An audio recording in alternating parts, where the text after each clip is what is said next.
Merci. Bonjour à toutes et à tous. Je vais essayer d'être bref, mais c'est un exercice pas toujours facile parce que entre la volonté que l'on a de dire le maximum de choses et la contrainte du temps qui bien évidemment est la nôtre. Et voilà, donc comme je le disais tout à l'heure, donc pour présenter la coopération agricole, donc nous sommes le syndicat qui représente toutes les coopératives agricoles de Nouvelle-Aquitaine.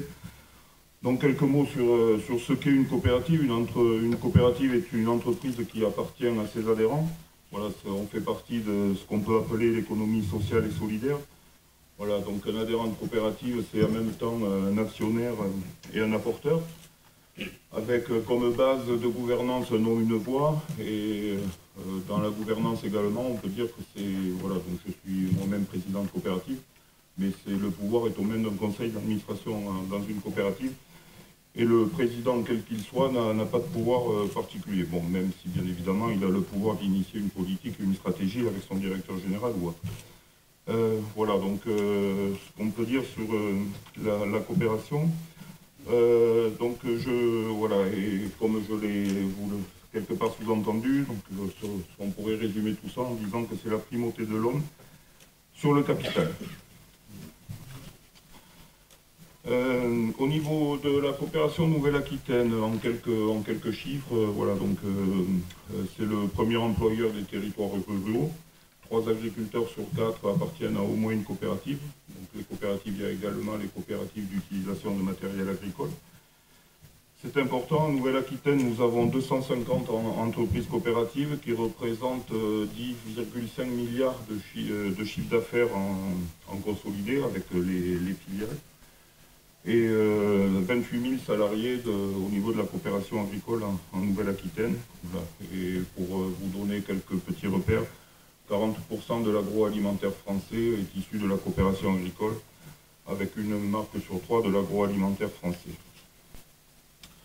Pour revenir à votre sujet, le climat, avant de conclure peut-être un peu plus sur tout ce qui est souveraineté alimentaire.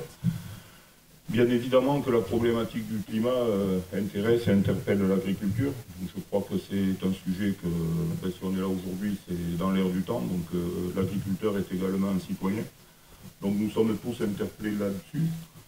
Donc sachez tout simplement que l'agriculteur fait face à ce réchauffement climatique, que nous on perçoit plutôt aujourd'hui quelque part en changement climatique.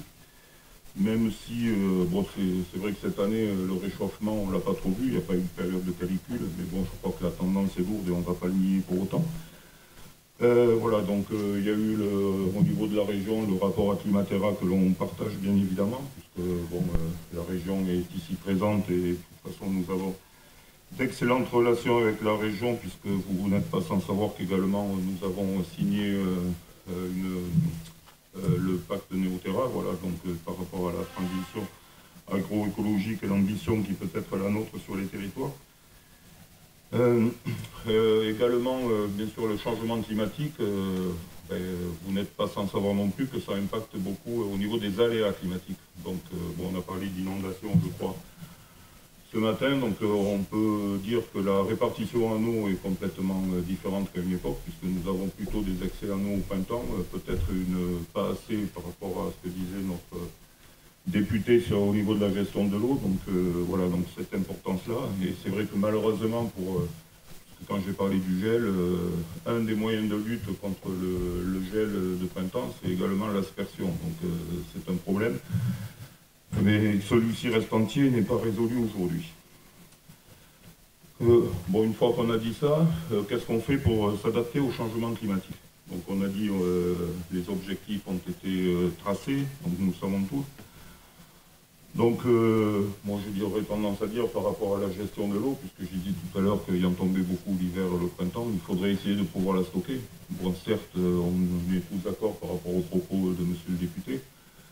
Les usages, il faut les réglementer. C'est vrai que l'agriculture utilise de l'eau, on ne va pas le nier, ça c'est sûr. Mais bon, si on arrivait à stocker beaucoup plus d'eau l'hiver pour pouvoir la récupérer et l'injecter dans les cultures l'été, parce que bon, là on parle d'eau, qu'elle soit potable ou pas potable, c'est pas d'une importance capitale, mais ce serait bien de pouvoir, au niveau des politiques et tout ça, bon, je sais que là aussi, il y a une évolution des esprits et potentiellement, bon après ça prendra des années ou comme ça, mais si on en est tous conscients, de pouvoir à un moment donné récupérer cet excès d'eau de l'hiver, bon, ça éviterait peut-être pas toutes les inondations, mais en même temps ça pourrait peut-être les réguler aussi. Bon, il faut bien évidemment que l'on fasse un travail sur l'adaptation. Donc l'adaptation, c'est aussi l'évolution des pratiques culturelles. Donc voilà, c'est également l'élevage. Peut-être relocaliser certaines cultures. Enfin, bon, on parle de la culture du maïs qui demande beaucoup d'eau. Enfin, bon, il faut qu'on réfléchisse bien évidemment là-dessus. En viticulture, il y a la réflexion sur des nouveaux cépages. Peut-être relocaliser des cépages un peu plus méridionaux vers le nord. Et également faire de plus en plus pour la recherche et le développement. Parce que bon, peut-être que par rapport à des problématiques génétiques, on pourrait peut-être sortir des...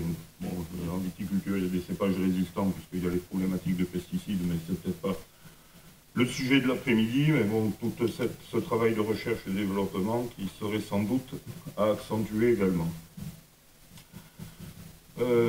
Voilà, donc ça c'est pour l'adaptation. Après, comment peut-on faire pour atténuer?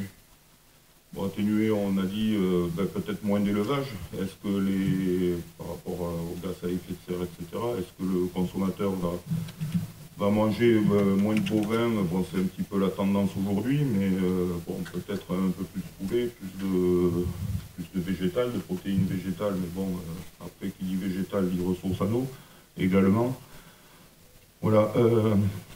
Donc sachez également que une des ambitions de la coopération agricole, c'est la neutralité carbone en 2035. Donc ça c'est bien acté dans nos engagements qui sont forts. Donc après, que faut-il faire? Il faut peut-être stocker un peu plus de carbone dans le sol. Bon, peut-être faire un peu plus de couverts végétaux au niveau de la viticulture entre autres. Bon, stocker du carbone, bon voilà, après on a parlé de l'élevage, mais l'élevage c'est aussi de la prairie. Donc la prairie c'est également du stockage carbone, donc on essaie de trouver une solution d'un côté, de l'autre côté il y a un inconvénient, donc c'est pas toujours simple et il faut remettre tout ça en perspective. Donc puisqu'on parlait du carbone, voilà, on parle également, je sais qu'à une époque dans ma propre coopérative on avait fait un bilan carbone en 2009.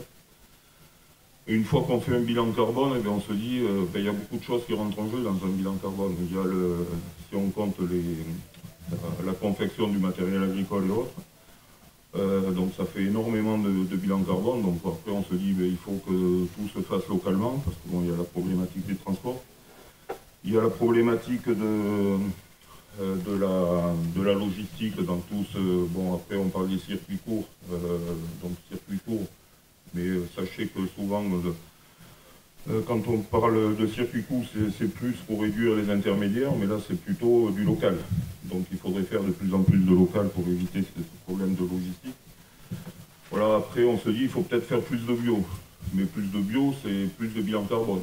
Parce qu'en viticulture que je connais bien, on a printemps-été, on est tout le temps sur son tracteur. Donc après, soit on peut peut-être faire un peu plus de travail à la main, mais bon, on va peut-être pas revenir complètement en arrière. Et aujourd'hui, la main-d'œuvre, c'est très compliqué à trouver. Voilà, donc après, je parlais de recherche et développement tout à l'heure, il faut peut-être développer la robotique, qui serait sans doute un des moyens les plus importants d'arriver à tout ça. Mais nous n'y sommes pas encore aujourd'hui. Après, une fois que la souveraineté alimentaire, qui est aussi une partie du débat, aujourd'hui, la France est en train de perdre complètement sa souveraineté alimentaire. Il faut que vous le sachiez. Aujourd'hui, nous sommes encore la 3e puissance agricole mondiale. Dans 2023, nous allons passer la 5e. L'Allemagne et les Pays-Bas vont nous passer devant, sans compter des pays comme la Belgique, l'Italie, l'Espagne et la Pologne qui sont en train de... Voilà, donc nous, c'est la société qui a voulu un modèle agricole comme il est le nôtre aujourd'hui. Donc il faut quand même savoir qu'aujourd'hui on importe 40% des poulets, de la tomate transformée, du bovin désossé. Voilà, donc nous importons beaucoup. J'ai été pas plus tard qu'hier matin au marché de Rungis à Paris. En visite avec la coopération agricole nationale. Voilà, donc dans tous les commentaires partout, il y avait énormément de produits d'importation. Donc quand on parle de produits de souveraineté alimentaire, ça c'est un problème aujourd'hui. Voilà, donc le président Macron qui a dit lui-même qu'à un moment donné, il n'y avait pas de pays fort sans une agriculture forte. Donc je crois que si on remet en perspective tout ça, je crois qu'on a quand même besoin de l'agriculture aujourd'hui pour faire vivre les territoires. Hein. Donc sachez que la coopération agricole a également fait une étude qui démontre qu'aujourd'hui l'ancrage territorial, puisque la coopération est aujourd'hui dans les 5% des entreprises les plus vertueuses en termes d'emplois générés sur les territoires et d'effets induits en termes de chiffre d'affaires générés voilà, sur les territoires. Voilà, donc aujourd'hui, je crois que vous le savez quelque part, mais je le réaffirme aujourd'hui, nous avons une agriculture saine dans notre pays. Bon, certains pourront dire qu'il n'y a peut-être pas assez de bio aujourd'hui. Voilà, donc si on doit importer également beaucoup plus de denrées alimentaires à l'extérieur qui sont moins vertueuses en termes d'environnement, d'agriculture saine comme je le disais, mais également, on peut parler également de social, donc le dumping social sur d'autres territoires. Aujourd'hui, en France, je crois que c'est une chance, on peut le dire, ce n'est pas encore le cas. Mais bon, il faut quand même tenir compte de toutes ces problématiques. Oui, ben écoutez, ça tombe plutôt très très bien. Voilà, donc tout ça, il faut vous mettre en perspective. Là. Le problème, c'est que quand on évoque un problème et qu'on essaie d'aborder et débaucher une solution, on retrouve quelque part sur une autre problématique. Donc il faut savoir que c'est un tout. Je crois que l'agriculture est aujourd'hui acteur, donc, je le disais, sur le territoire et en termes d'aménagement du territoire. Donc je crois qu'il ne faut pas se polariser que sur le biais et le système d'exploitation qui peut être le nôtre. C'est voir un petit peu tout ça.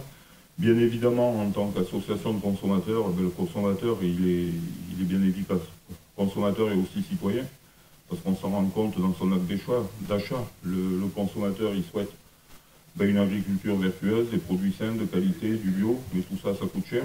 Est-ce qu'aujourd'hui, il est prêt à mettre le prix dans les magasins? Aujourd'hui, non. Nous, pour réussir la transition agroécologique, on a besoin de bien vivre notre métier, parce que c'est aussi des investissements, c'est aussi beaucoup de choses, et aujourd'hui, l'agriculture française a tendance à ne pas vivre son métier. Et malheureusement, on peut le dire comme ça, vit ou survit grâce aux aides européennes. Voilà. Donc, vaste débat, on aurait sans doute besoin d'un peu plus d'une après-midi pour évoquer toutes ces problématiques-là. Et puis bon, pour conclure quelque part, voilà, puisque bon, on peut quand même également souligner que dès qu'on parle d'agriculture aux citoyens français, à 80%, il a une très bonne image. Quand on lui parle d'environnement, on baisse à 55%, c'est quand même encore la majorité. Mais bon, voilà, donc moi ce que je peux vous dire, c'est que les agriculteurs sont complètement engagés dans la transition agroécologique et sont vraiment pertinemment conscients de la problématique du changement climatique. Et je conclurai tout simplement en disant être consommateur, c'est être acteur de son présent et constructeur de son avenir. Voilà. Merci beaucoup.